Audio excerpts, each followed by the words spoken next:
cuestión de los horarios. El cuatrimestre anterior habíamos redictado en realidad, y entonces el horario se les superponía a las 6 de la tarde, entonces después cambiamos a las 4 de la tarde, los días lunes. Por ahí esto es como para que lo vayamos analizando y pensando a ver en qué horario les conviene, si a las 4 o a las 6 de la tarde. Yo el día lunes puedo, todo el día lunes. El cronograma, bueno, los días miércoles, lamentablemente no voy a poner, lo puse el día miércoles porque normalmente siempre esta materia se daba los días miércoles, pero yo podría el martes a la tarde. Los días jueves, ya sea redictado o dictado normal, siempre fue a las 18, no hubo ningún problema los días jueves a las 18, y generalmente, bueno, en estos últimos tiempos hemos estado viendo la práctica los días jueves. Y ese horario de las 18 no hubo ningún problema en diversas situaciones, pero los días lunes puede ser que lo hagamos a las 4 de la tarde, me lo pidieron ya el cuatrimestre pasado, y generalmente lo que vamos a hacer va a ser un día lunes y un jueves. Ya el martes va a ser opcional, en algún momento en que veamos que los capítulos no llegamos o alguna situación. Y por ahora estoy viendo algunos protocolos para hacerlo a los exámenes presenciales. ¿Sí? Los exámenes lo haríamos presenciales. Ya son 30, cabrón. Para eso, bueno, hay que pedir aulas que tengan un cierto espacio y ver luego después cuántos alumnos serían los que rinden y demás. Así que, bueno, lo dejo al criterio de ustedes que el lunes lo podemos hacer 4 o 6 de la tarde, según lo que más les convenga. Bueno, así que vamos a empezar un poco. ¿Cómo? Perdón. Bueno, vamos a empezar a ver la materia en principio. Compartir la pantalla. Sí, me dicen de que los días miércoles no tendríamos clase, lo más probable es que, o sea, ese día miércoles pasaría un día martes. Sí, yo prefiero un día martes a las 4 de la tarde. O sea, lo que está en el cronograma puesto para día miércoles sería el día martes a las 4 de la tarde. Pero dependiendo de cómo vamos con la materia, cómo la seguimos, va a ser necesaria o no. Quizás no sea necesaria la clase de los días miércoles. Pero sí lunes y jueves, sí, seguro. El lunes, entre las 18 o las 16, si así lo prefieren. Y el jueves siempre, bueno, desde que era presencial la materia los días jueves a las 18 no había ningún problema. Y siempre se daba el jueves a las 18. O sea, lunes y jueves serían siempre las clases. En algún caso, lo que está estipulado en el cronograma de día miércoles pasaría para un día martes. Martes a las 14, a las 16, decía a las 4 de la tarde. ¿Sí? Así que, bueno, vamos a presentar la pantalla. Para que con el Zoom.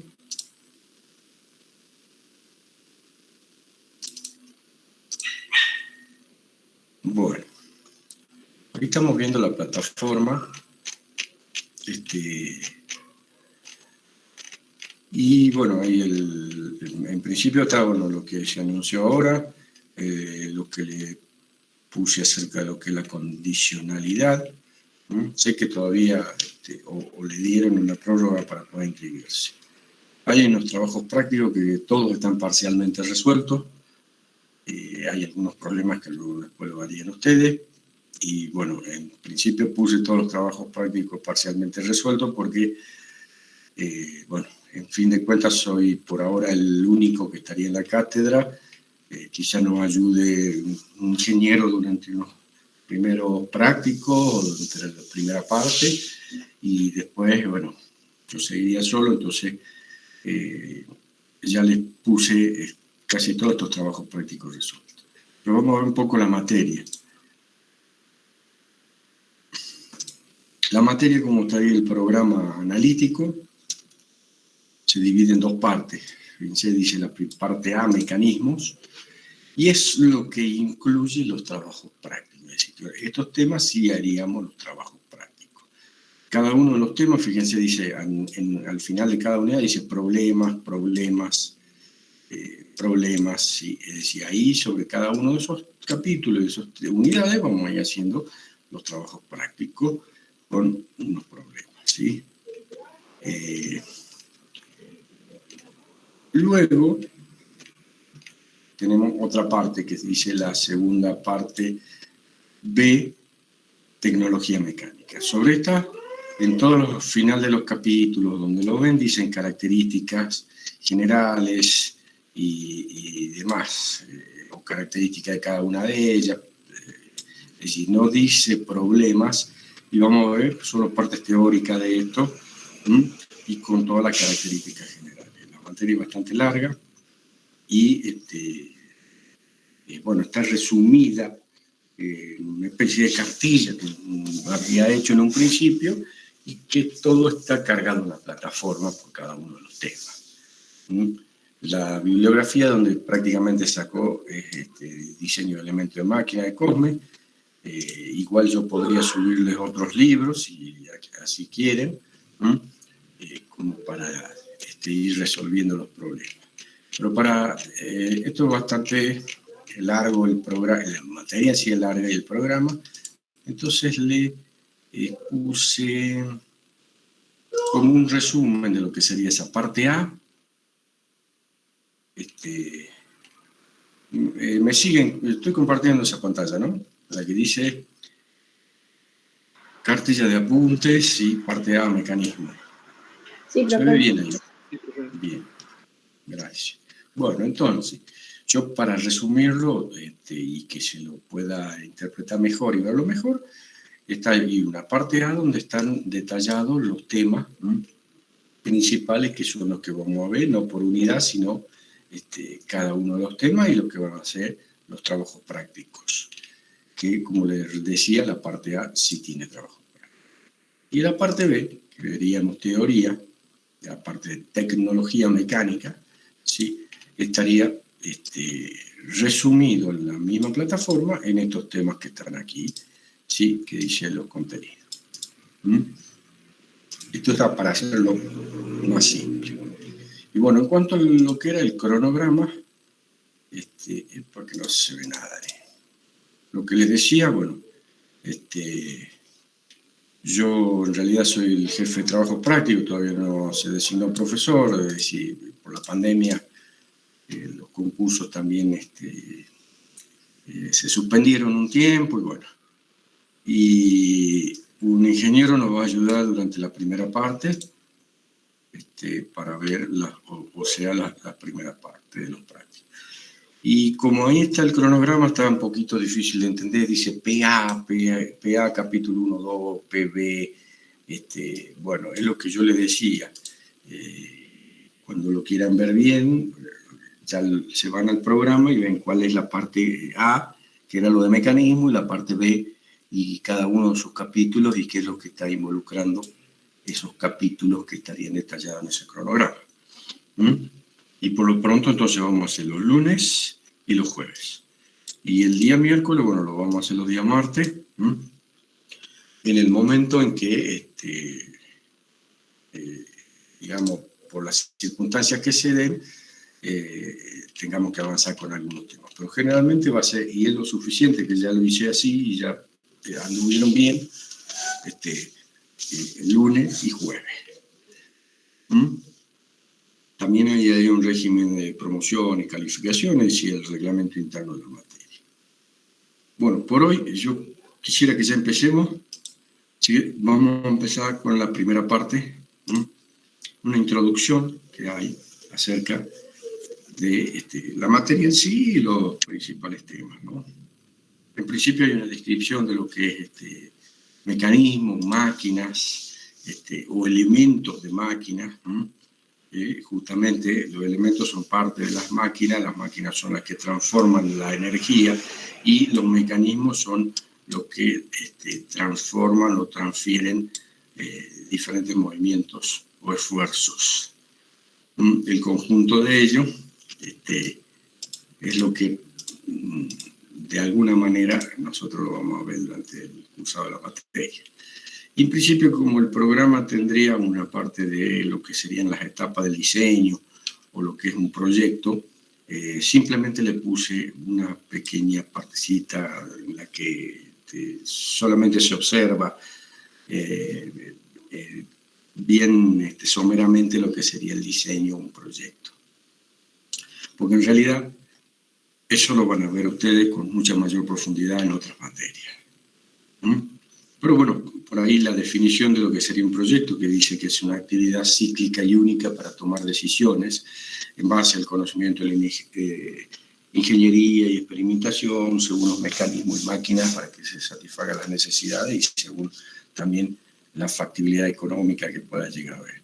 Y puse también unas etapas de diseño y demás, porque en realidad por ahí cuando ya estemos un poquito más avanzados en la materia, en algún momento lo hacemos sin un proyecto, pero sí un diseño o un anteproyecto de alguna situación en cuanto a qué nos conviene poner, si nos va a convenir poner una determinada cantidad de correa o no, rodamientos, cojinete o demás.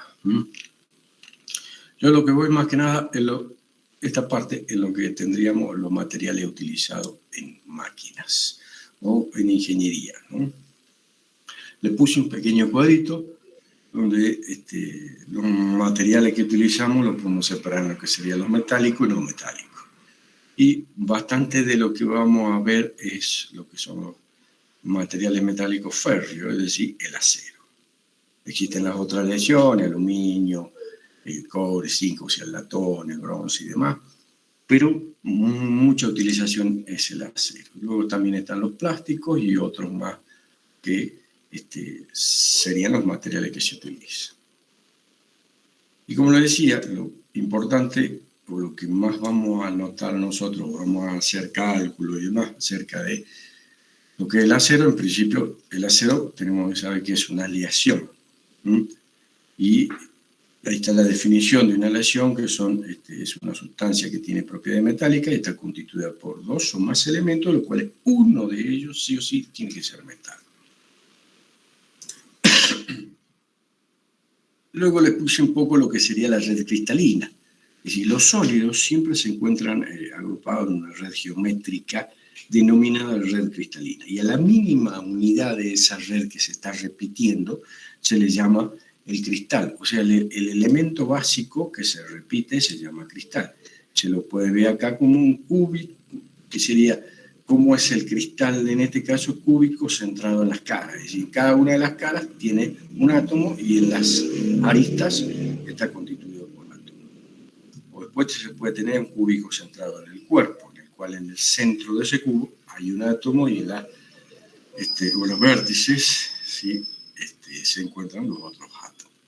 Todos los sólidos, los materiales sólidos, responden a una red cristalina geométrica. Hay otra forma también que se lo denomina, en cuanto a su estudio, se lo ve también en la forma granular, es decir, se los considera granos de tamaño de diferentes disposiciones, y que estos sí son visibles al microscopio, como dice ahí. En el otro caso son ya con mucha precisión en cuanto ya a la estructura atómica que tienen, ¿no? Las propiedades mecánicas de los materiales, que eso se lo tienen que acordar, o bien mecánicas o tecnológicas, y cada una de las definiciones acerca de qué son, o las definiciones de justamente esas propiedades que tienen los materiales metálicos, más que nada. Aquí están cada una de las definiciones, tenacidad, esos términos los vamos a usar bastante a medida que vayamos viendo toda la materia, ¿no? Elasticidad, como ahí está su definición, es lo que le permite a un cuerpo recobrar su forma original después de haber sido deformado. La plasticidad, que de ahí surgen dos propiedades como la maleabilidad y ductilidad, que es la capacidad de transformarse mediante láminas, la primera, y la ductilidad mediante hilo. Fatiga también es un término que vamos a usar bastante, y es cuando un material es sometido a esfuerzos de magnitud y sentido variables y cíclicos generalmente, y se rompe cuando uno aplica cargas inferiores a las que sí sería como un esfuerzo estático. Bueno, la dureza también, que es la propiedad que tienen los materiales al ser penetrado por otro, ¿no? Y existen por norma diferentes tipos de dureza según los ensayos que se le hacen a los materiales. Bueno, todas estas definiciones por ahí hay que estudiárselas y conocerlas, que las vamos a usar durante todo el cursado. Bueno, de los materiales férreos tenemos lo que es el acero, el cual tiene 0,1% a 1,7% de carbono. Cuando supera esa cantidad de carbono, ya es una fundición. Es decir, el hierro es el elemento principal y tiene una pequeña proporción de carbono. En cuanto al hierro, se tiene variedades alotrópicas. Alotropía sería la propiedad que tienen los materiales de poder tener diferentes formas cristalinas, como se ve ahí. Y en el caso del hierro, según la temperatura a la que se lo someta, dice que, bueno, el hierro alfa, que sería hasta los 911 grados, tiene una estructura cúbica de cara centrada. Perdón, cúbica de cuerpo centrado, es decir, centrado en el cuerpo. Y gamma, cuando está entre 911 a 1400 grados, es de que los átomos están en las caras, digamos, en el medio de cada una de las caras del cubo. Algunas de las definiciones que utilizan por ahí varios libros, cuando uno ve un poco más acerca de lo que es el acero y demás, simplemente les puse para conocerla y saberla. Bueno, como el acero es uno de los elementos, uno de las aleaciones o las sustancias más utilizadas, o una de las más utilizadas, se lo clasifica de diferentes maneras. Hay formas básicas de cómo lo clasifican, o según los diferentes criterios, como dice ahí, por ejemplo, cómo ha sido obtenido un acero Bessemer laminado, Siemens Martin, es decir, qué horno se utilizó para su obtención o para su aplicación de herramientas estructurales, que sean para calderas. Pero hay dos formas generales que se utilizan para la clasificación del acero. Es según su composición y los contenidos de la aleación, y según las normas. En principio, según su composición, se lo denominan aceros al carbono, cuando exclusivamente está formado por hierro-carbono, y, bueno, según su utilización y demás, van a tener un cierto porcentaje de carbono en el mismo. Y se le denomina bajo carbono cuando está 0,1 a 0,3, un medio, y que sería semiduro,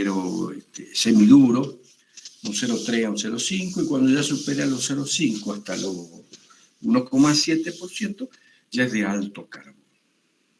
Hay una cuestión importante que estoy resaltando ahí, es que los aceros ya de medio carbono y alto carbono son los que pueden hacerse tratamiento térmico, que lo podemos ver.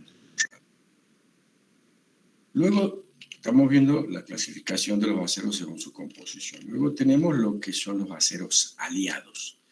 Es decir, al hierro-carbono que teníamos en un principio le agregamos algún elemento de lo que, por ejemplo, están ahí para conferirle cierta propiedad a la aleación. Y esto, bueno, según la cantidad o la naturaleza de ese mismo elemento que se agregó, le va a dar diferentes, le aumenta las propiedades mecánicas o tecnológicas, que es lo que estábamos viendo ahí. Resistencia, tenacidad, el cromo a la corrosión, aumenta la resistencia al desgaste y la corrosión. El manganeso favorece el tratamiento térmico y demás. Ahora, de estos aceros aliados se tienen dos subdivisiones, digamos, lo que sería de baja aleación y de alta aleación. De baja aleación es cuando el elemento aliado no supera un 5% dentro del porcentaje de la aleación. Y de alta aleación es cuando ya supera ese 5% de los elementos, o bien los elementos que se le pusieron y se le agregaron superan un porcentaje del 5%. Ahí hay ejemplos en cuanto a lo que serían los de baja aleación. Por ejemplo, acá hay uno con la designación de la norma, que es lo que vamos a ver dentro de un rato, o ahora nomás, ¿sí?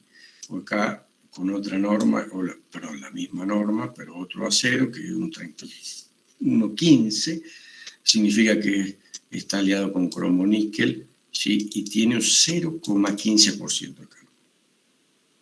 Bueno, ya lo de alta aleación, cuando el porcentaje de ese elemento es mayor al 5%, tienen mucha mayor resistencia y son utilizados para situaciones especiales, como por ejemplo para la herramienta de corte, ¿sí? Que lo que algo nosotros vamos a ver en lo que es tecnología mecánica de máquinas de herramientas.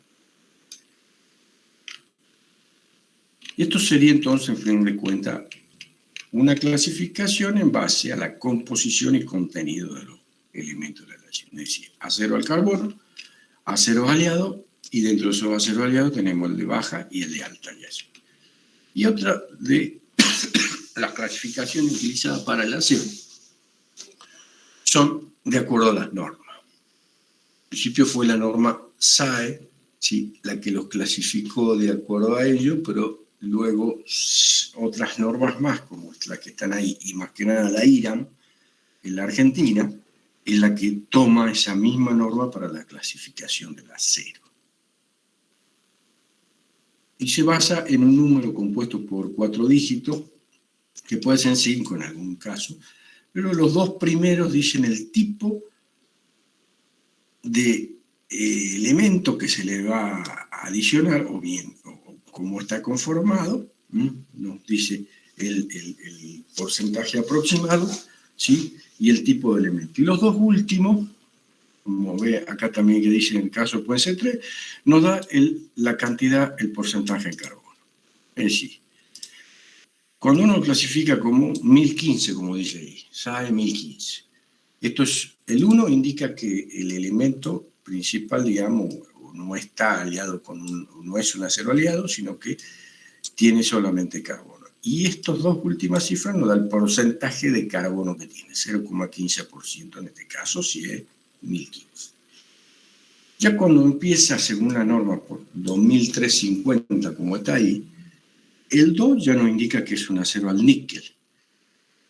Y el 3 que está acá nos da un porcentaje aproximado de la cantidad de níquel, 3,5%. Y el 50 que está ahí es 0,50% de carbono. El 3, cromo-níquel, ¿sí? O sea, que este 3 ya nos da qué elementos aliados está utilizando. Este número nos da un porcentaje aproximado de lo que contiene, en este caso 1% de níquel y 6,0%. Yo acá puse algunos ejemplos de cómo tienen los porcentajes y demás. Lógico que ya cuando uno entra con la norma y demás, ya se da con alguna mayor precisión o definición en cuanto a la cantidad de cada uno de ellos. Bueno, esto por ahí, en principio, o sea, los 4 primeros, por ahí hay que acordarse de qué son, ¿sí? ¿Y de qué significan? O bien, cuando ya tiene un 1 es un acero al carbono. Y ya cuando tiene un número diferente al 1, ya es un acero aliado y que tiene un determinado elemento de aleación. Lo que se terminó, ¿por qué se terminó también usando mucho esta norma en la Argentina? Es porque en realidad este 0,15% nos estaría dando una idea de la resistencia que tiene el acero a la tracción. Por ejemplo, nos da simplemente una idea. Uno cuando quiere encontrar bien la resistencia se va a las tablas, ¿no? Por ejemplo, un 1030 dice que tendría una resistencia aproximada de 300 newton milímetro cuadrado o directamente 300 kilogramos milímetro cuadrado. Y que en unidades técnicas siempre, o nosotros vamos a terminar en la mayoría de los casos utilizando sobre centímetros cuadrados. Es decir, la resistencia aproximada que tendría el acero nos da estos dos últimos números que son el porcentaje en carbono. Es decir, cuanto mayor porcentaje en carbono tiene, mayor resistencia tendrá. Bueno, luego después cuando ya se supera ese 1,7% de carbono en la aleación, ya se habla de lo que es fundición.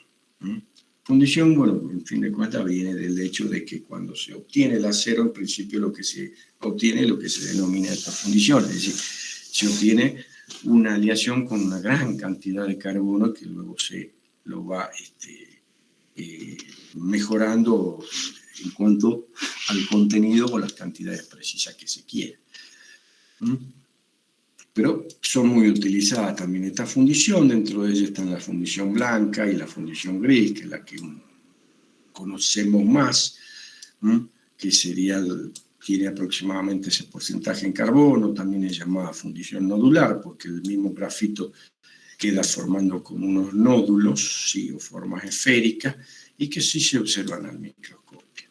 Lo que tiene que, bueno, esto no son muy soldables las fundiciones, o poco soldables, y son quebradizas, pero sí son bastante duras. Bueno, de ahí también otras clasificaciones de la fundición y demás. Luego tenemos los otros metales neoferros que habíamos visto, que siempre son aleaciones también, donde siempre habría un elemento principal y que se le agrega otros elementos como para mejorar las propiedades de cada una de las aleaciones, como la de aluminio, que ahí se tiene algunos de los elementos que se le agregan como para mejorar su resistencia y sus propiedades. El cobre, que de ahí utilizando, ahí está, sí. El bronce estaría compuesto por cobre y estaño, el latón, cobre y zinc, son aleaciones que son utilizadas en diversas situaciones y mucho utilizado en cojinetes, que es lo que veremos en uno de los temas posteriormente.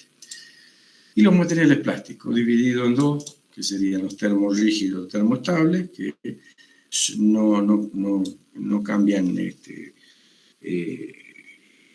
no hay un gran cambio en cuanto al calor al cual sometido, y los termoplásticos que sí se los calienta ya y se ponen blancos. Acá hay un tema importante que el que tienen que saberlo, los tratamientos térmicos.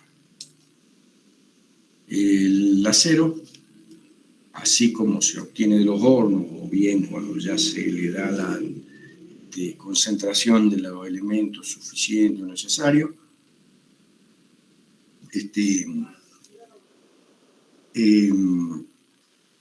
tiene por ahí en algunos casos algunas tensiones internas o demás, y para que aumente, o para, en principio, eliminar esas tensiones y para que aumente su resistencia mecánica, se utilizan los tratamientos térmicos.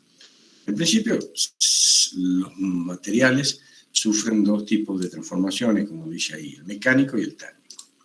El mecánico, según cómo se lo haya terminado o según cómo es que se le haya hecho ese tratamiento mecánico, es decir, o por su misma obtención, puede ser que genere tensiones internas y el material pueda llegar a aumentar la dureza, pero se vuelve más quebradizo o más frágil. Pero hay situaciones en donde el proceso ese mecánico que se lleva a cabo es lento y lo que hace que va transformando paulatinamente y uniformemente el material, como dice ahí, como la laminación, en los aceros utilizados para tubo de chapa en el proceso de la laminación, se realiza paulatinamente y uniforme. Y se va disminuyendo, por ejemplo, en el laminado de chapa, el espesor de la placa, ¿sí? Y en esas circunstancias como que la red o la estructura, esa cristalina, se va moldeando uniformemente y por lo tanto aumenta su resistencia mecánica o esas propiedades tecnológicas que habíamos visto. Y en el caso de los térmicos, ¿sí? Lo que se utiliza es lo que se denomina, no solo en el acero, pero más que nada en el mismo, lo que se denomina el temple y el revenido. ¿El templado en qué consiste? En un calentamiento, ¿sí? Grande, digamos, pasando una temperatura de transformación, que sería ahí la temperatura de transformación alotrópica, ¿no? Se lo calienta y se lo enfría rápidamente, ¿sí? Generalmente en agua o en aceite. Esto hace que aumente su resistencia mecánica, pero tiene algunas tensiones internas. Por lo tanto, luego se hace lo que se llamaría acá el revenido, lo que sería esta otra gráfica, o la otra parte de esta gráfica, y en la que se lo va calentando también, en este caso lentamente, se lo deja en el horno, o bien se lo deja enfriar en ese mismo horno, o se lo deja enfriar en el aire. Y en fin de cuentas se le eliminan las tensiones internas. ¿Qué sería lo teórico de esto? Fíjense que en el temple se pasa de la temperatura de transformación. Vamos a ver Acá decía que el hierro está cúbico de cuerpo centrado. Sería este. Cuando ya lo paso a la temperatura esa de los 911 grados, a la temperatura de transformación alotropía, me queda como cúbico centrado en la escala. Entonces, ¿qué significaría? Como en teoría que al estar de cuerpo centrado y al pasar acá, en el momento ese puede introducirse un átomo de carbono dentro de ese cristal. Ahora, ese átomo de carbono, como sabemos, los sólidos siempre están, los que los mantienen unidos son las fuerzas intermoleculares o interatómicas, mejor dicho. Entonces, al tener un átomo de carbono dentro de esa retícula, en fin de cuentas, como que aumentarían esas fuerzas interatómicas y se hace más resistente. Pero lo que sí genera son las tensiones internas. Entonces se vuelve frágil. Y entonces, en fin de cuentas, lo que hacemos es calentarlo hasta esa temperatura de transformación. En teoría, entró un átomo de carbono dentro de ese cubito y lo enfrío rápidamente antes que se salga, digamos. Entonces, al enfriarlo rápidamente me queda cúbico con cara centrada y con un átomo de carbono dentro de esa celda. Pero ese mismo átomo me daría, sí, mayor resistencia, pero me lo vuelve frágil por sus tensiones internas. Por lo tanto, luego de eso, antes de que lo calentamos nuevamente y no llegamos a esa temperatura de transformación, y luego lo dejemos enfriar levemente como que, o lentamente, como para que esa estructura así conformada se quede más uniforme y sin esas tensiones residuales, como dice ahí. Entonces de ahí surgen esos tratamientos térmicos que se hacen, que sería lo que el temple o templado y revenido, que no solo se utiliza para el acero, pero en fin de cuentas es para conferirle mayor resistencia mecánica, aumentarle sus propiedades, digamos, mecánicas o tecnológicas, y así se obtendría mayor resistencia. Bueno, esto sería la primera parte o la introducción. Después ya se asumo más qué es lo que por ahí tienen que conocerlo, saberlo, y esa parte de la que está ahí en lo que sería lo que le acabo de decir, el tratamiento térmico, la parte en la que hay la clasificación misma de los aceros, porque eso lo vamos a usar bastante, la resistencia y demás, o esas propiedades mecánicas, como le decía, la tenacidad, fragilidad, dureza, fatiga y demás. Yo quisiera que hoy directamente ya hagamos vamos viendo la parte de soldadura. ¿Sí? Como le decía, lo mejor es que lo hagamos todos los días lunes, y ya como que el martes quedarían libres. Y ya el jueves haríamos ponerle el práctico de soldadura. Así que vamos a verlo.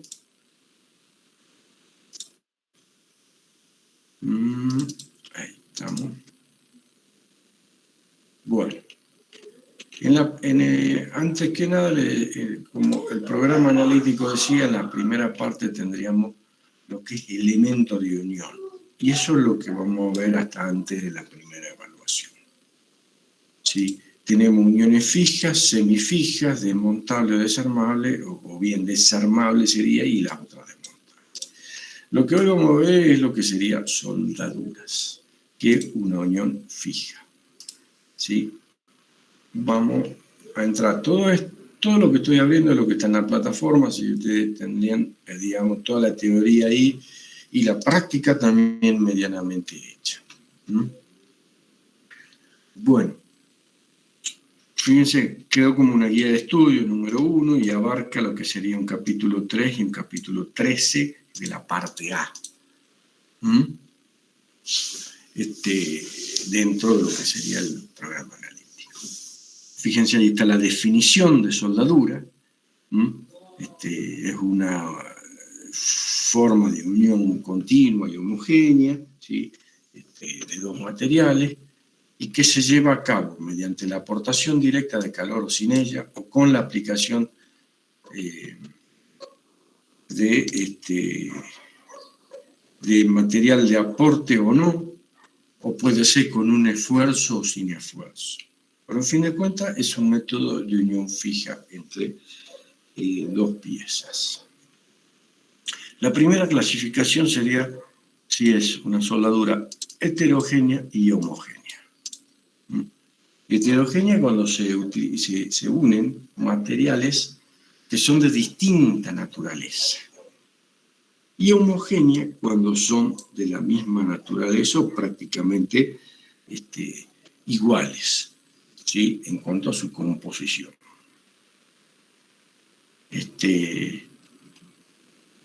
Hay un cuadrito donde estaría lo que les acabo de decir, lo que sería heterogénea y homogénea. Y dentro de la heterogénea son las soldaduras blandas o fuertes, y las homogéneas serían las soldaduras según ya sea por presión, fusión o utilizando ambas, y cuáles son las que las clasificaciones las que se usan. Y acá la veremos. Soldadura heterogénea, dice, o falsa soldadura. En realidad se le dice como falsa soldadura porque lo que pasa es que lo único que uno pretende es una unión entre dos partes,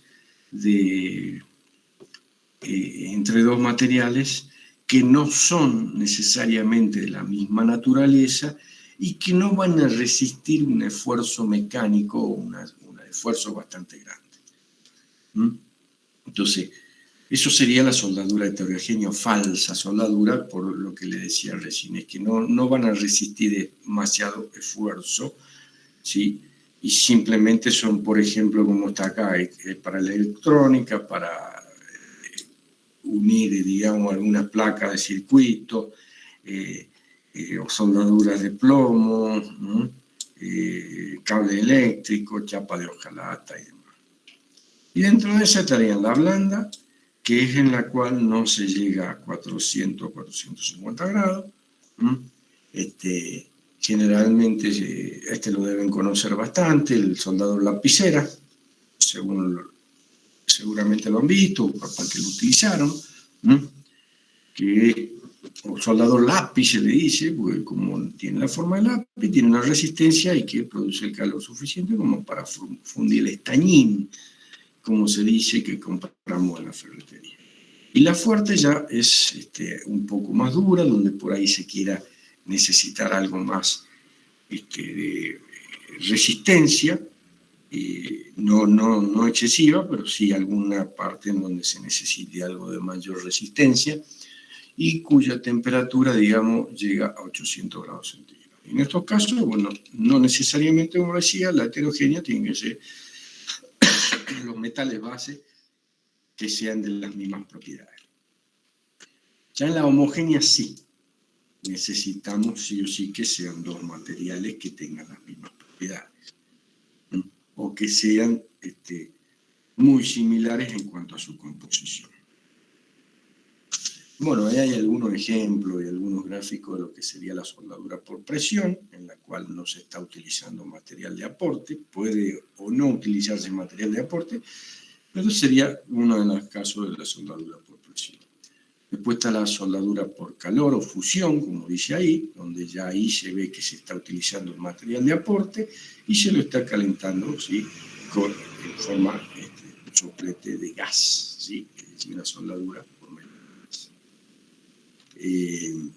Hay otros casos en los que se utilizan las dos situaciones, fusión y presión, como sería acá un ejemplo, ¿sí?, de la soldadura por punto en un caso y una soldadura por costura en el otro. Por ahí seguro que han escuchado lo que serían los tubos de acero con costura y que justamente son aquellos tubos que tienen una soldadura longitudinal.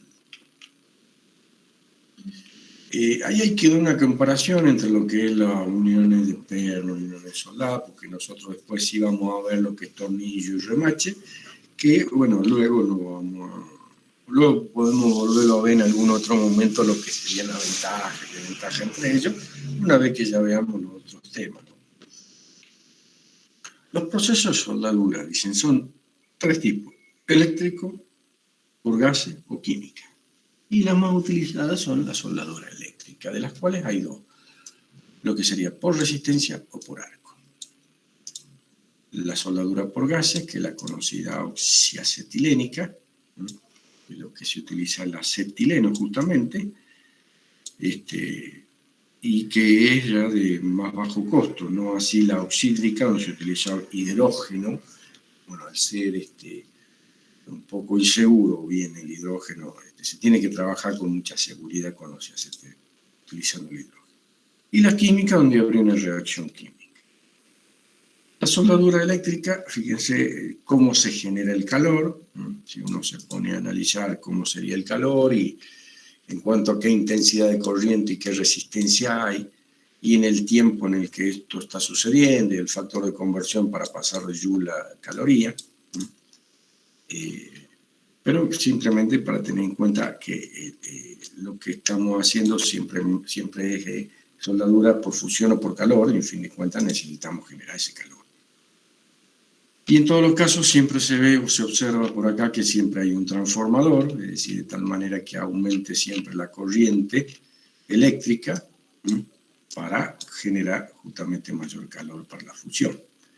Y en el caso, por ejemplo, por punto, se busca lógicamente que esto sea bastante pequeño o lo más pequeño posible, lo que se pueda, para que la resistencia, digamos, sea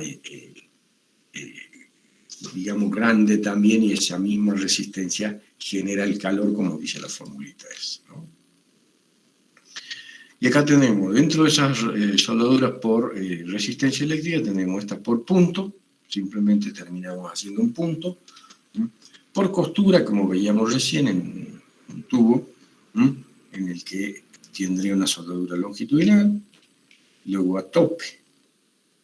Y una de las más utilizadas, bueno, ya son las soldaduras por arco. Es decir, se genera entre dos electrodos un arco eléctrico, ¿Mm? Y si se tiene justamente aquí un transformador, ¿mm?, y los dos electrodos. Con uno, digamos, se conecta a la pieza y el otro se acerca lo suficientemente como para, como dice ahí, provocar la ionización de la atmósfera que rodea la zona de contacto, y el aire se vuelve conductor. Esa es la base, digamos, de lo que sería la soldadura por arco. Ahora, ¿cuáles son los dos más utilizados?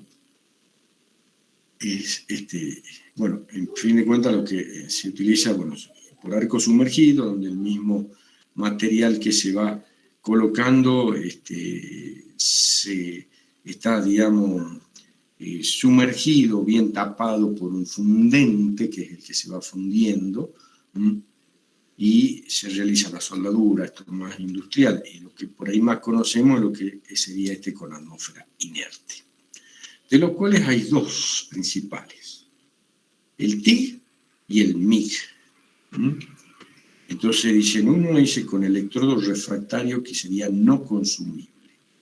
Esta soldadura tipo TIG, el TIG viene a ser de tungsteno, inerte, y el inerte gas. Es decir, se tiene un electrodo de tungsteno, se tiene un gas inerte, como dice ahí, helio argón. Se le puede aplicar las varillas con material de aporte o no, según sea el caso, pero en fin de cuentas, el electrodo genera la temperatura suficiente como para fundir el material, y a su vez tiene una salida de gas y protege la soldadura. Entonces de ahí sería la atmósfera inerte. En el otro caso, el electrodo consumible, conocido como MIG o MAG, ¿sí?, que el MAG es porque se utiliza anhídrido carbónico, y que en fin de cuentas es la que más conocemos. En realidad, al utilizar los electrodos que uno compra, que todos lo deben conocer, tienen, digamos, un cilindro, y donde tiene un cilindro recubriendo la parte del material de aporte, y conforma lo que sería el fundente, que al colocarlo con el electrodo, digamos, uno de los polos en los cuales uno va a soldar, se va ese fundente fundiendo y desprendiendo gases, sin tener todo este equipamiento, desprendiendo los gases de tal manera que eso genera la atmósfera inerte. En fin de cuentas, lo que serían utilizadas son el TIG, ¿sí?, con electrodo no consumible, y el electrodo consumible, que sería el mismo. Bueno, luego tengo las soldaduras con gas, los cuales ya en el caso de la temperatura, o bien ya cuando se utilizan elementos a soldar que tengan un espesor mucho más pequeño, y alguna descripción se utiliza y se puede ver en los talleres, más que nada. Y bueno, de ahí tenemos la química que decíamos en un principio. Más que nada sería la aluminotérmica o termita, que se dice, que en fin de cuentas se hace un molde de arena. Fíjense como por ahí en las vías del tren se necesita soldarlas, se le hace un molde de arena exteriormente, en las cuales se pone óxido de hierro, y luego sí, en la parte superior se tira aluminio prácticamente puro. Al producirse la reacción exotérmica, como saben, tenemos reacciones endotérmica y exotérmica. Exotérmica, que libera calor, ¿sí?, termina fundiendo el hierro y generándose óxido de aluminio. Y el hierro, como tiene mucho mayor peso específico, termina haciéndose hacia abajo, y la parte superior termina siendo el óxido de aluminio, la cual después es recortada, ¿no? Vamos a lo que nos interesa también. Hemos visto cuáles son los procesos de soldadura, los tipos, las clasificaciones de la soldadura y los procesos en cómo se los realiza. Pero bueno, en lo que está basado más que nada en práctico, y lo que hay que conocer y saber es cómo calculamos las uniones esas, que en algunos casos pueden estar sometidas a diferentes esfuerzos. Entonces hay una serie de ítems que le puse ahí como para tener en cuenta qué es lo que se considera cuando se va a hacer el cálculo de una soldadura. Son las posiciones geométricas de la soldadura a unir, el tipo de soldadura o cordón, las direcciones de los esfuerzos, cuáles son los tipos de esfuerzos, si es carga, si es estático, si es dinámico, qué controles le vamos a hacer después, y bueno, las consideraciones de seguridad y la tensión es admisible. Y bueno, lo que tenemos según la posición geométrica, como en principio está puesto acá, hay dos tipos de soldaduras, que son las que serían a tope y en ángulo. Son las que se muestran en la figura. Entre las partes a unir hacen tope, es decir, no llegan tampoco a contactarse, siempre se llena con material de aporte en la parte del tope que hacen esas dos partes, y después el ángulo, donde una parte se ve que sí está haciendo contacto con la otra, y en el ángulo formado entre ellas se le forma un cordón de soldadura. Ahora, ¿cuáles son los tipos de empalme o uniones que se utilizan? De la soldadura a tope, generalmente que es lo que se llama en B, como está ahí, B soldada en la raíz, después está la mecanizada y otras más que no son tan utilizadas, son más utilizadas las que están acá arriba. Y lo que es en ángulo, tenemos las diferentes maneras, o las más empalmes utilizados, los más comunes serían los tres de arriba, que sería el plano bilateral o acanalado bilateral, o colmado bilateral. Las otras ya son menos utilizadas y tampoco están normalizadas, ¿no? Ahora, para hacer el cálculo y decir, bueno, yo ya veo cómo está, a tope o en ángulo, ese tipo de cordón que se ha hecho, y luego también tengo que considerar los esfuerzos a los que va a estar sometido. Y esto es un poco un repaso de lo que han visto en estabilidad, en cuanto a lo que son las tensiones, ¿sí? Que según sea la tracción o compresión, siempre el esfuerzo sobre el área resistente. En cuanto a la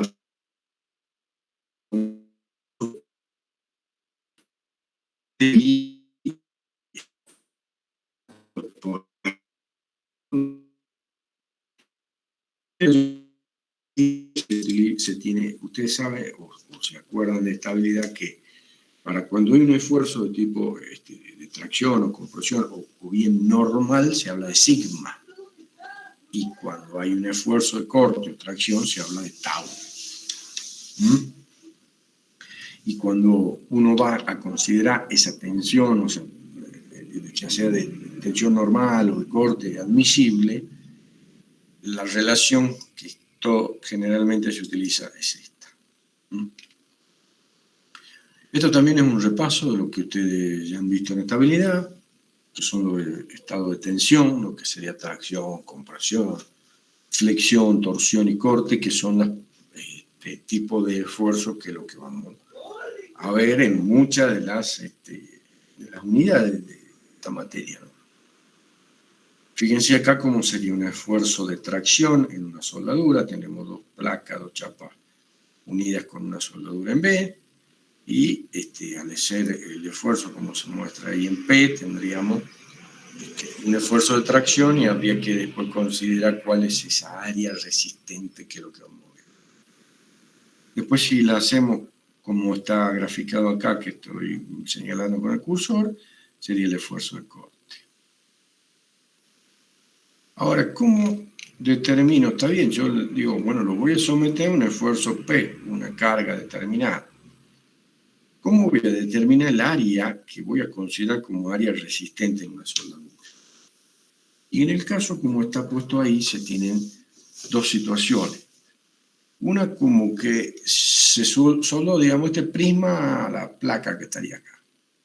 Y uno empieza a soldar y termina, digamos, en el mismo lugar donde empezó. Entonces, en fin de cuentas, termina cerrando este rectángulo, este cuadrado rectángulo que está ahí, se llegaría cerrada. Y en otro caso puede ser que no termina y hay una parte, una arista acá donde no se soldó. Y esta sería abierta. Entonces, cuando uno va a hacer el cálculo en sí, del área útil esa, considera una longitud útil. Esa longitud útil es igual a la longitud, digamos, soldada si está la soldadura cerrada. Pero cuando yo ya tenga una soldadura abierta, como yo no sé cómo empecé malla, que sea máquina, manual, no se sabe cómo empieza ni cómo termina, digamos como que la longitud útil que vamos a considerar que va a resistir el esfuerzo que tenga, ya sea cual fuese, va a ser esa longitud que tenga soldada menos 2 veces el espesor de la misma soldadura, que sería el espesor, en este caso, por ejemplo, puede ser H o E, digamos. Acá están designados como H, ¿no? Ahora, ¿cómo saco el área útil esa para calcular el esfuerzo? Si es una soldadura a tope, va a ser el espesor S por SL útil. Como acá tendríamos, es decir, el esfuerzo de tracción al que está sometido sería la longitud esa, ¿sí? Por el espesor, o la altura en este caso. En el caso de cuando es soldadura en ángulo, lo que se considera es el espesor viene a ser directamente la mediatriz que se forma en el triángulo. En realidad las soldaduras normalizadas son en ángulo, siempre forman un triángulo isósceles, ¿sí? Y en la mitad del mismo tendríamos una mediatriz. Esta es la que tomamos en el cálculo del área. Y si multiplicamos esta A por la longitud. Y esa sería el área resistente. Ahora, como esto está a 45 grados, coseno de 45 es raíz de 2 sobre 2, en fin de cuentas A viene a ser raíz de 2 por E o H, que sería la altura o el espesor del cordón de soldadura. Entonces, tendríamos que el área útil en el caso de una soldadura en ángulo va a ser raíz de 2 sobre 2 por E. Y en el otro a tope, digamos el espesor por su longitud útil. Ahora, como les decía, también hay que ver ahora qué tipo de carga le vamos a dar a la soldadura. O a la unión que nosotros hicimos para ver, digamos, y hacer los cálculos si va a resistir eso o no. Y bueno, hay que ver, tendríamos 2 tipos de carga, ¿sí? En los casos de soldadura o en la gran mayoría de los esfuerzos en los mecanismos y demás, que son estáticos y variables. ¿Sí? Como su nombre lo dice, una carga estática sería puntual, siempre aplicada en el mismo lugar. Y esto es también lo que han visto en estabilidad, el diagrama de esfuerzo de formación de distintos materiales como están ahí, y que en fin de cuentas utilizamos siempre el diagrama de esfuerzo de formación del acero, donde tendríamos algunos puntos significativos. El primero, que sería el A, límite de proporcionalidad, es donde se cumple la ley de Hooke, es decir, las deformaciones son proporcionales a las tensiones. Luego hay un límite elástico en el cual dejaría una vez que uno quita la carga, dejaría una deformación residual de un 0,02%. Y este es el que mucho utilizamos en todos los cálculos, diseño de la pieza, que sería el límite de fluencia, el cual deja, una vez retirada la carga, una deformación de un 0,2%, que sería este puntito C aquí, que es el límite de fluencia. Según qué acero estemos tratando y demás, vamos a ir a una tabla y vamos a encontrar la tensión de fluencia. Luego también está la tensión de rotura o resistencia a la tracción. Esto serían las cargas estáticas, y para lo cuales, digamos, se hacen todos los ensayos de tracción generalmente, ¿sí? En las cuales bueno, no generalmente, sino que con ese valor que yo tengo, la tensión de fluencia o látigo de rotura, bueno, ya lo tabulo, digamos, según la composición que tiene ese material, y principalmente el acero, y voy a saber qué resistencia tiene. Los esfuerzos dinámicos, cuando, como le decía, es variable la carga y hay momentos en que la tensión llega a un pico, vuelve a un máximo, vuelve a un mínimo, es decir, tendrá una máxima, una mínima, según sea la amplitud también de la tensión que tenga, o si en el caso que la tensión, digamos, vuelve en un lugar es cero, ¿sí? En un lugar es máximo de hacia un lado, en otro también máximo, pero en el sentido contrario. Y es lo que yo les hablaba acerca de fatiga, que ahí les puse una imagen en cuanto a por qué, por ejemplo, un alambre cuando uno lo empieza a hacerle un esfuerzo alternadamente, termina rompiéndose una tensión mucho menor que si lo haría por un esfuerzo debido a una carga estática. Y luego de eso se hicieron varios estudios acerca de cuál sería ese límite de fatiga o ese límite de tensión que podría tener los diferentes materiales cuando están sometidos a carga cíclica. Luego se hicieron diversas gráficas y estudios más, y una de las más conocidas, digamos, de la sobrecarga dinámica es lo que hizo Bohler, en la cual hay una tensión en la cual por más número de veces que yo repita las variaciones esas de esfuerzo, llega a un punto límite y en el cual, según los números de ciclo que yo le pueda seguir haciendo, ahí ya no se va a romper. Y eso es lo que se llama límite de fatiga o tensión de fatiga. Bueno, ahora como habíamos visto, bueno, todo lo que veníamos diciendo era qué tipo de soldadura era, cómo va, qué material, qué tipo de esfuerzo y demás. Entonces, ¿cómo hago los cálculos para determinar la tensión admisible a la cual me va a soportar esa soldadura? Y tendremos lo que serían las cargas estáticas y para lo que serían las cargas dinámicas, como ya había dicho. Entonces, en cada una de las situaciones se utiliza la tensión de fluencia en el caso de estática y la tensión de fatiga en el caso de dinámica, las cuales están tabuladas para los distintos materiales. Pero como uno quiere tener una, digamos, certeza en cuanto al cálculo de la soldadura, se le va adicionando algunos coeficientes de seguridad. Eso lo vieron ya en estabilidad, que nada más que el coeficiente de seguridad era el de fluencia dividido en ni, que era la letra griega, y ni vendría a ser mayor que 1. Pero en este caso, multiplicar los coeficientes son menor que 1.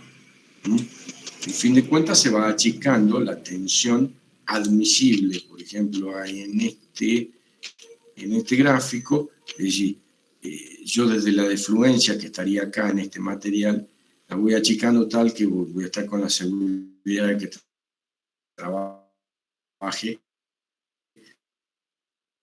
y no me va a fallar la unión que yo realice. Pero ahí entonces entran en todos estos coeficientes que están puestos ahí. Uno es un coeficiente de seguridad, 0,25 a 0,50, según el grado de la responsabilidad de la pieza soldada. Es decir, cuanto yo más seguro quiera que esté la unión, más chico lo voy a hacer a este valor. Es decir, cuanto quiera mayor seguridad, voy a tomar 0,25. Para una menor seguridad, 0,5.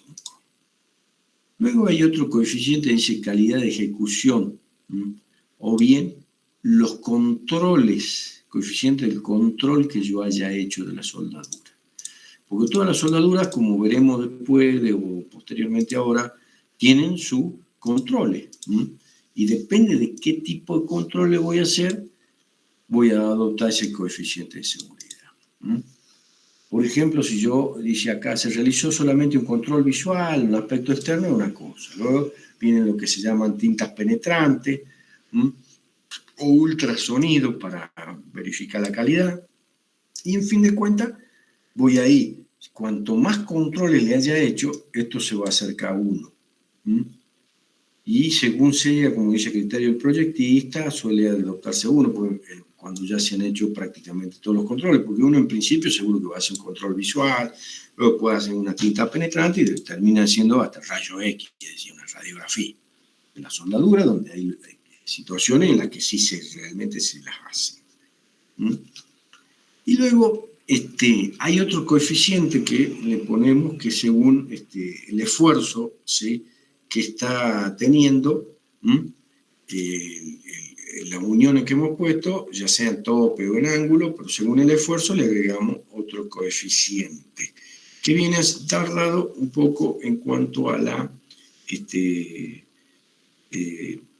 forma geométrica que después terminamos con la pieza. Digamos, cuando la geometría de las piezas unidas ya cambia bastante y según ese esfuerzo vamos a tener lo que se llama las concentraciones de tensión, entonces vamos a tener que considerar esa situación y disminuir, digamos, la tensión admisible.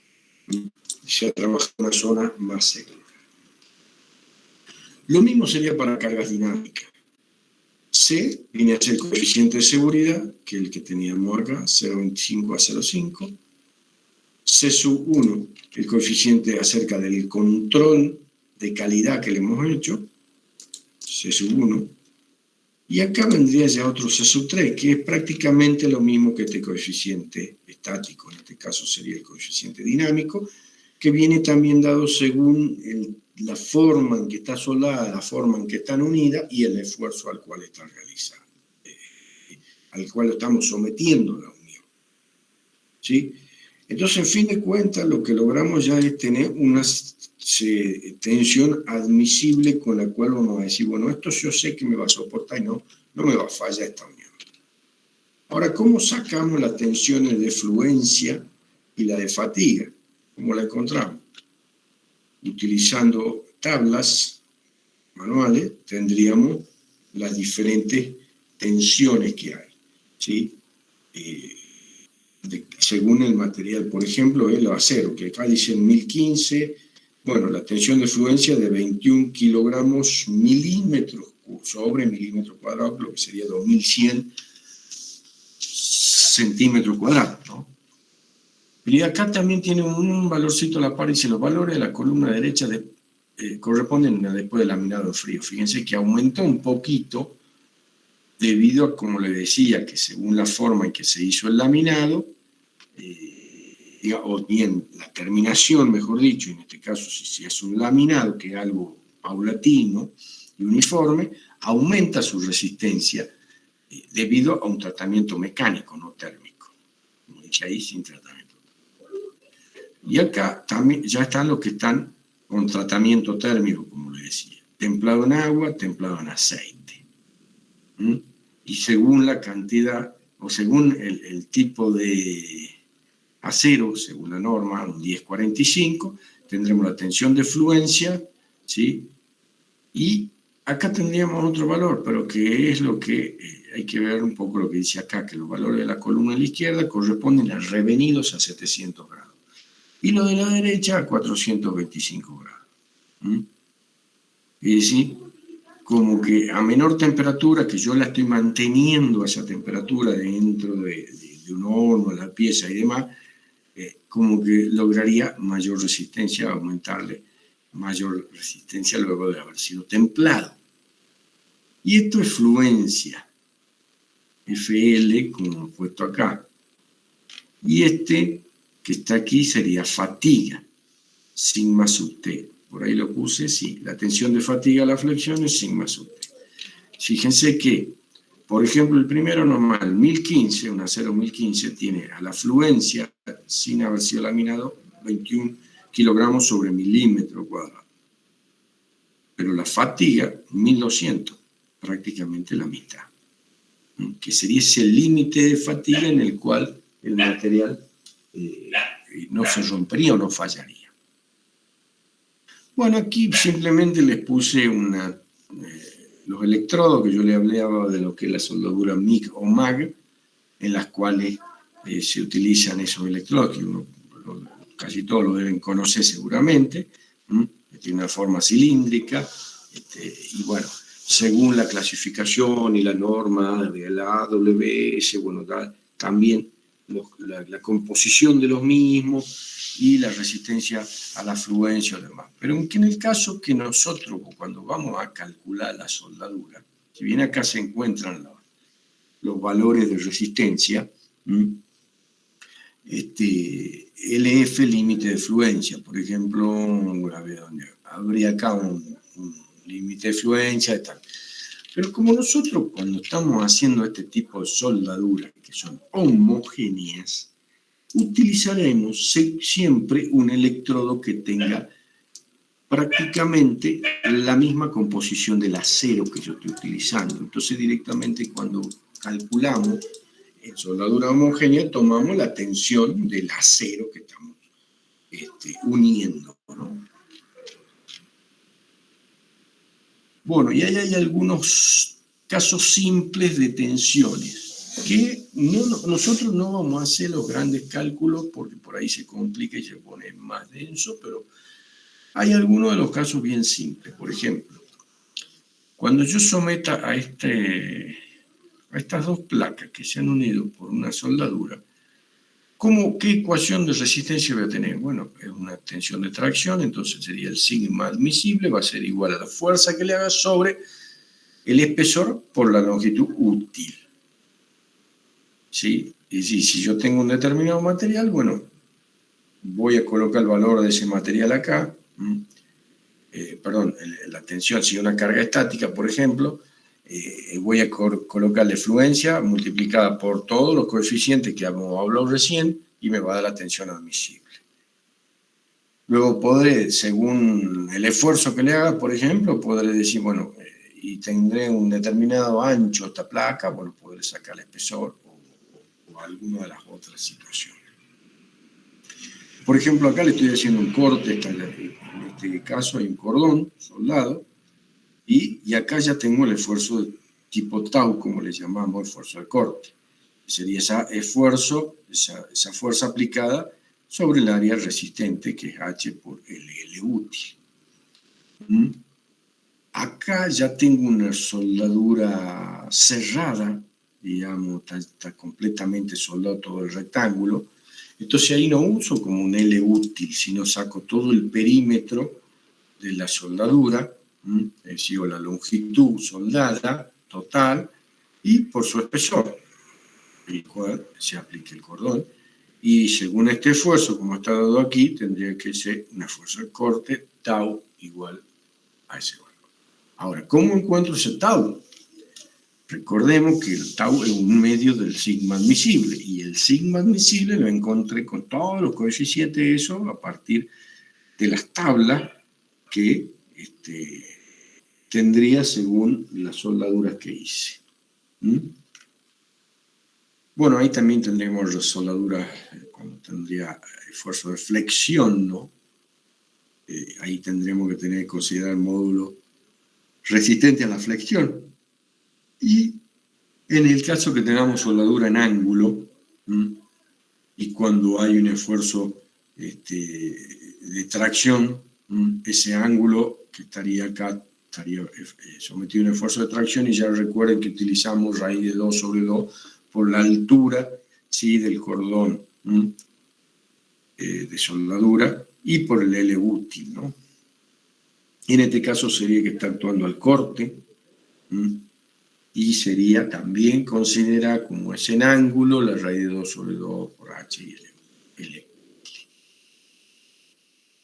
Algunos, le dejé por ahí algunos de los otros cálculos que no vamos a hacer mucho, pero en fin de cuentas, por ahí si uno empieza ya a hacer los cálculos más detallados y más riguroso en sí, empieza a tomar los planos de tensión, tau y sigma, y según el círculo de Moore que habíamos visto, que ustedes lo han visto en estabilidad y demás. Pero nosotros, más que nada, nos vamos a regir con este tipo de cálculo, más simple para no complicarnos. Igual ahí quedaron algunos de los cálculos en los cuales tendríamos, cuando se ha tomado un elemento diferencial, las tensiones principales máxima y mínima, y cómo podríamos calcular. Otro ejemplo de algún cálculo, en algún cálculo que tiene ahí oblicuo, y ahí sí ya tendríamos que considerar eso, lo que estábamos hablando recién en cuanto a las tensiones tau y sigma, de corte y de tensión, que se puede calcular como está ahí en la forma. La verdad que le iba a sacar porque no llegamos a ver todo esto, pero sí lo dejé como para simplemente tener en cuenta cuando suceden otro tipo de esfuerzos que hay. Y mucho es el caso cuando hay un corte puro y un corte torsional. Es decir, yo tendría una planchuela soldada a otra placa y acá estaría el cordón de soldadura que se ve como azul. Tendría una fuerza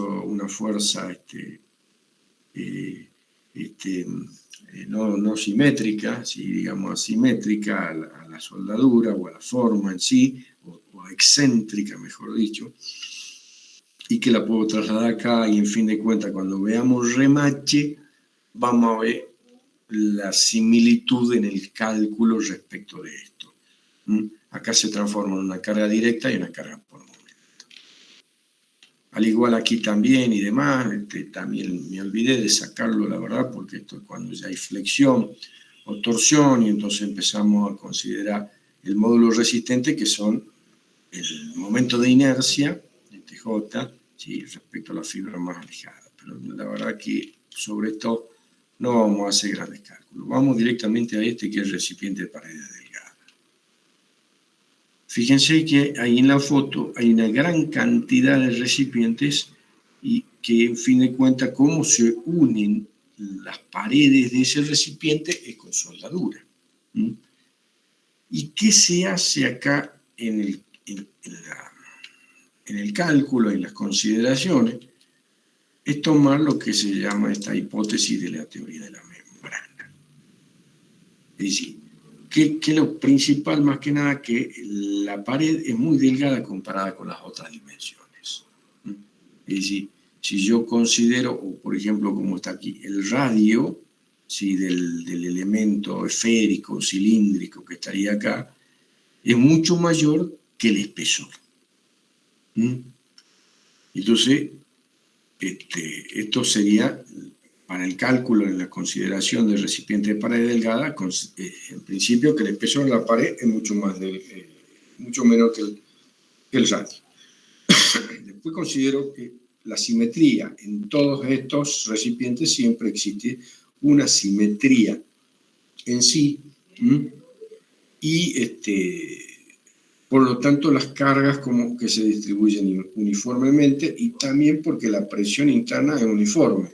En fin de cuentas, si consideramos el principio de Pascal, dice que la presión se transmite íntegramente en todas las direcciones en un recipiente cerrado cuando tenemos un fluido a presión.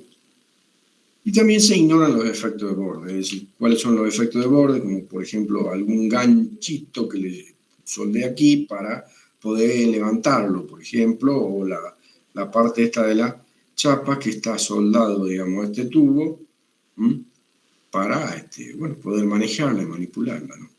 La RAF. Entonces, ¿qué hacemos y qué se tiene en cuenta cuando se considera los recipientes de pared delgada? Que hay dos tipos de tensiones.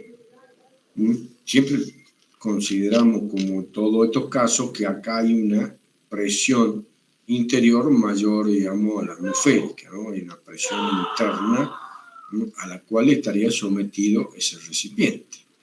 Entonces, se consideran siempre dos tipos de tensión. Una tensión longitudinal, es decir, siguiendo la longitudinalidad del caño, por ejemplo, acá tenemos un pedazo, un tubo, un caño, y las transversales.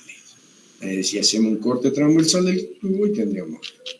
Ahora, ¿qué es lo que se considera?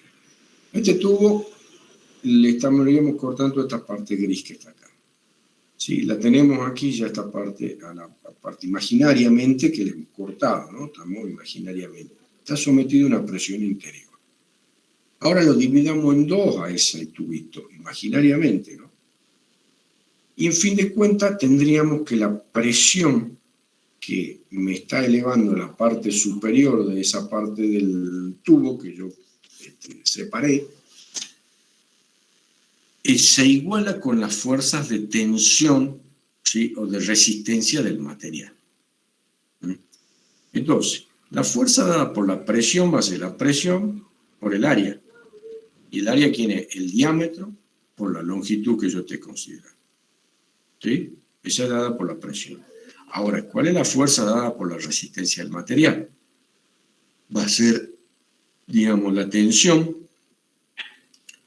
Siempre va a ser esa fuerza longitudinal que estaríamos sometiendo al material, dividida en el área resistente. Y el área resistente, en fin de cuentas, acá sería 2 veces E por L, es decir, porque son los dos cordones de un lado y otro, y la longitud que yo estoy tomando. O dicho de otra manera, que la fuerza debida a la resistencia del material va a estar dada por la tensión por el área considerada, que sería los 2 veces. Si yo igualo ambas ecuaciones, estas dos ecuaciones, el F sub L, me queda que el espesor longitudinal es la presión por el diámetro sobre 2 veces la tensión admisible de la soldadura, y que en fin de cuentas, como es homogénea, es la tensión admisible. Esa sería cómo puedo encontrar un espesor de chapa o de soldadura en un recipiente de pared delgada, en cuanto a la longitudinalidad y en cuanto a lo que sería el esfuerzo longitudinal. Y si ahora me voy a buscar la tensión transversal, es decir, hago un corte transversal y planteo lo mismo. Hay una fuerza dada por la presión, que es la presión por el área, y una fuerza dada por la resistencia del material, que va a ser la tensión, o la tensión del material que puede soportar, por el área considerada, que sería pi por diámetro y por el espesor que tenga. Igualando ambas, me queda que el espesor transversal, que tendría un tubo que está sometido a presión, o un tanque o lo que fuese, ¿sí?, siempre considerando ese esfuerzo transversal, va a ser la presión por el diámetro sobre 4 veces la tensión admisible, ¿sí?, la mitad que el espesor longitudinal, es decir, como que necesitaría siempre considerar el espesor longitudinal, ya que es algo mayor. Y hay un ejemplo ahí de los recipientes esféricos, por ejemplo, también cómo tendría en cuenta esta tensión en esta parte. Si yo acá estoy uniendo 2 casquetes semiesféricos, y en fin de cuentas tengo lo que es la resistencia o la fuerza dada por la resistencia del material y la fuerza dada por la presión. Al igualar ambas me quedaría también la misma ecuación. Bueno, esto en cuanto a soldadura, en cuanto a los recipientes de pared delgada y demás. Pero no hemos terminado todavía el tema, que ahora es 7:25. ¿Estamos cansados ya? La hacemos bien rápido para terminarlo. ¿Sí o no? ¿Qué opinan? Sí, profe. Sí, profe. Bien, yo la voy a hacer rápido. En realidad le voy a indicar una cosita más que vamos a la plataforma. Dentro de lo que nosotros hemos estado viendo es esto, uniones fijas. ¿Sí? Ustedes lo tienen ahí, cargado en la plataforma. Después hay un anexo, ¿sí?, que dice ensayos no destructivos. La verdad que me quedó larguísimo, ¿sí?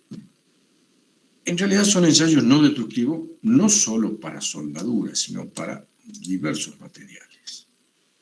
Y solamente si ustedes lo quieren ver bien, bueno, lo estudian de ahí, pero hay otro que busqué de internet, hay un archivito más simple. Pero ¿cuáles son los ensayos que yo le voy a hacer, o los controles a la soldadura para poner ese coeficiente que habíamos puesto, que era el coeficiente ese C sub 1?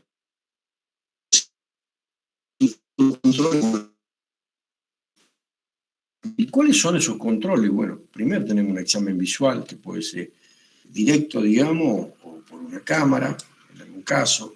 Después vienen lo que se llaman las tintas penetrantes, que está explicado ahí cómo se utilizan. Son spray que vienen y uno los compra en cualquier ferretería, que si tiene, por ejemplo, una falla material, bueno, primero viene un spray que lo limpia, luego la tinta penetrante y luego el otro spray, un revelador, que le da un color fluorescente. Si hay alguna falla y penetró la tinta, ¿sí?, nos da la falla.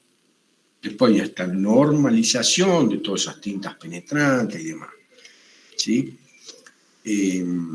Después también se utilizan partículas magnéticas, las cuales también vienen normalizadas, o simplemente en algunos talleres se puede usar la viruta misma que quedó después de maquinado una pieza.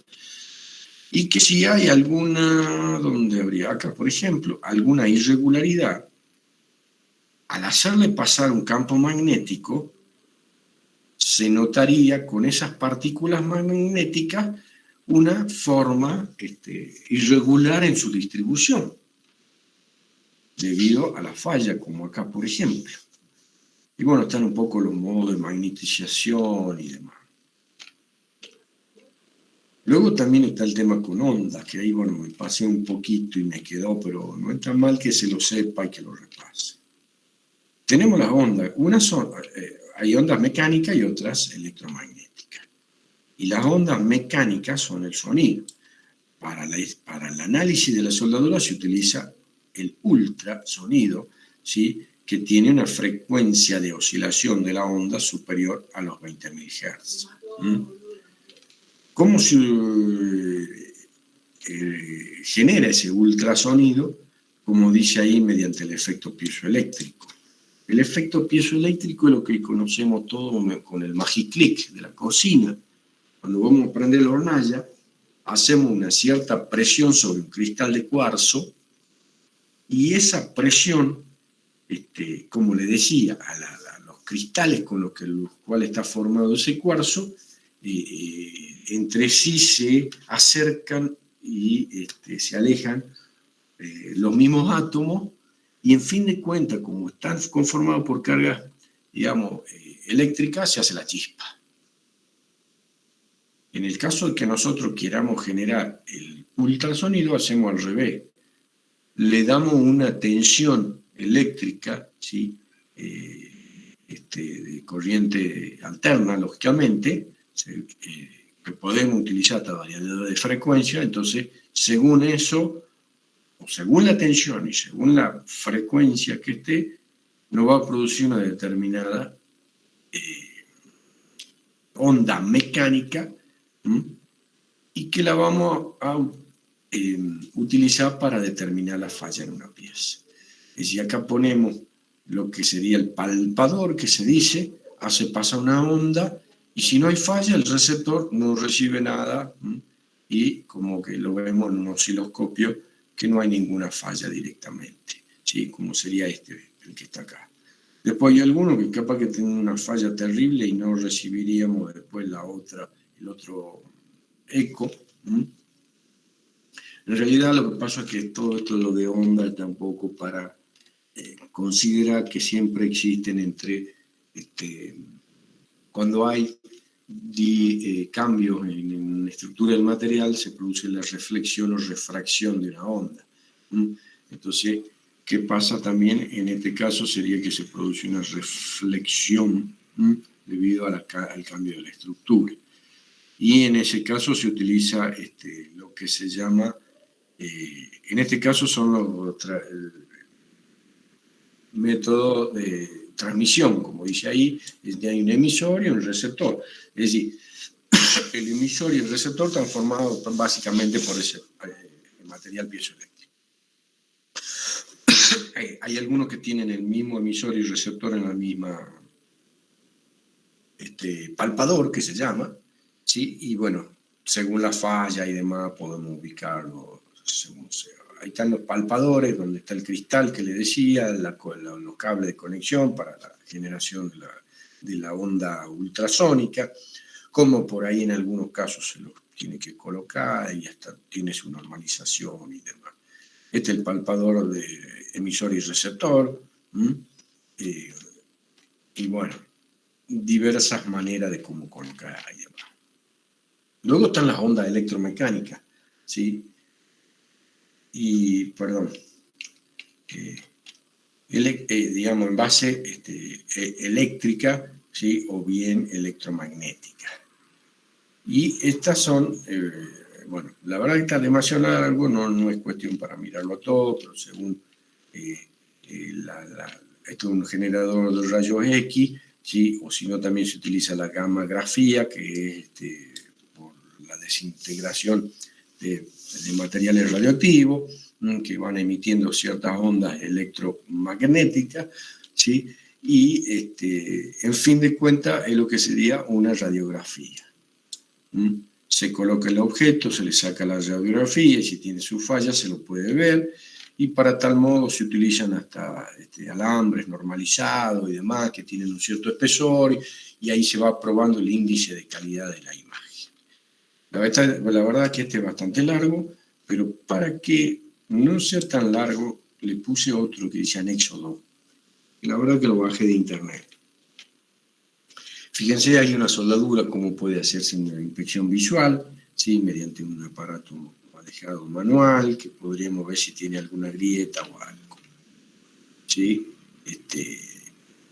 Se puede hasta construir estos aparatos según la soldadura que se requiera para tener en cuenta cuáles son las áreas que se tienen y demás.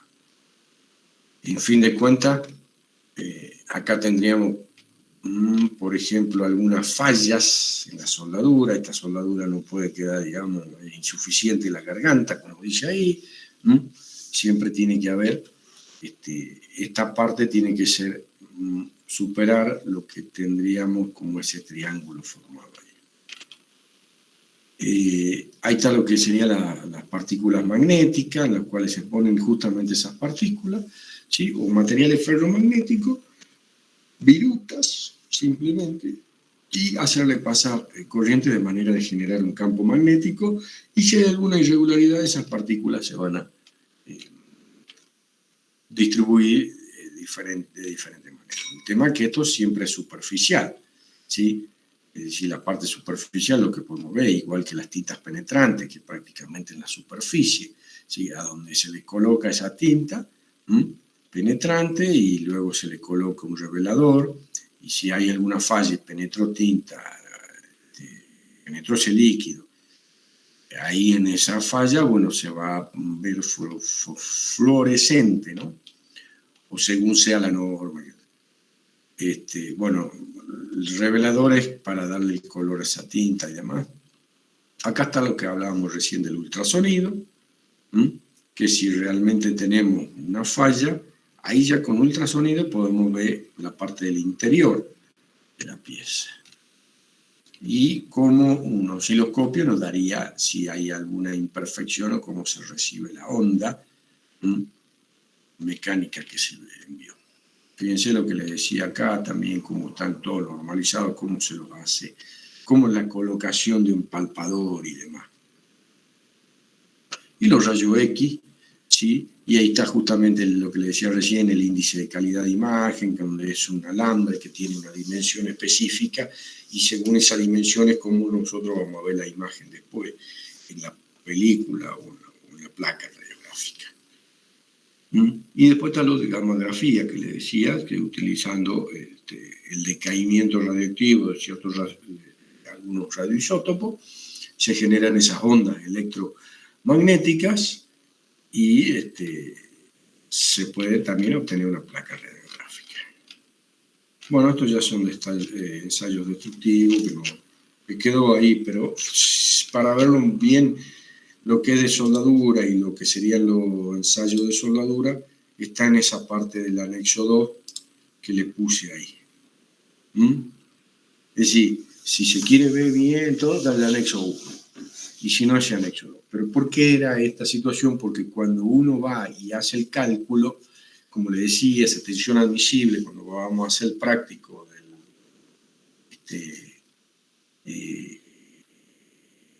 de la soldadura, tendríamos que considerar qué tipo de control le hemos hecho, aparte del tipo de soldadura que es y el esfuerzo que tiene que existir. Luego considera esas áreas resistentes, según sea soldadura cerrada, según sea soldadura a tope y demás. Y uno con eso tiene una gran precisión, ¿sí?, de la tensión, ¿sí?, que va a soportar la soldadura.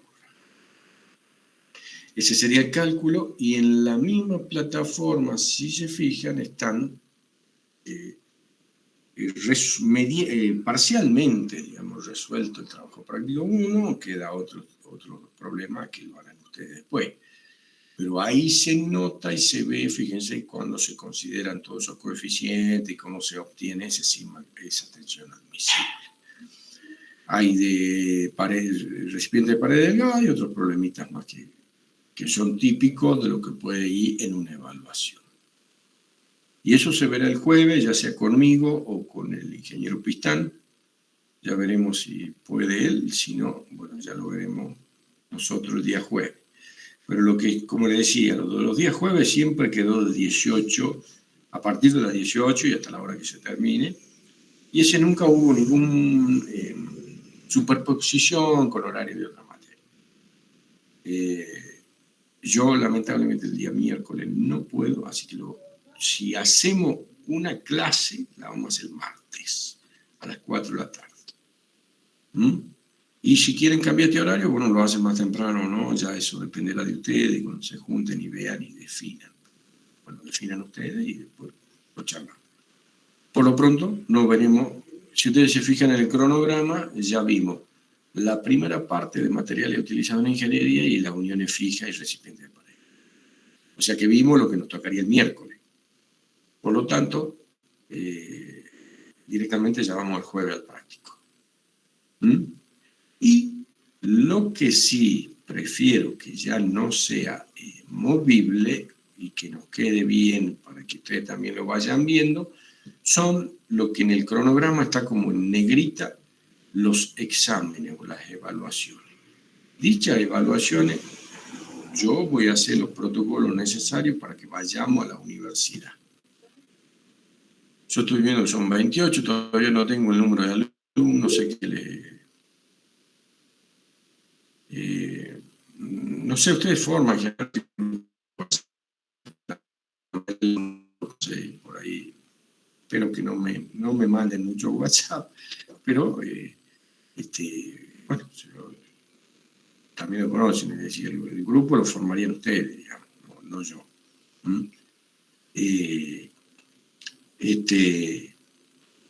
Y por eso mismo le decía, el tema es que las evaluaciones quiero hacerlas presenciales.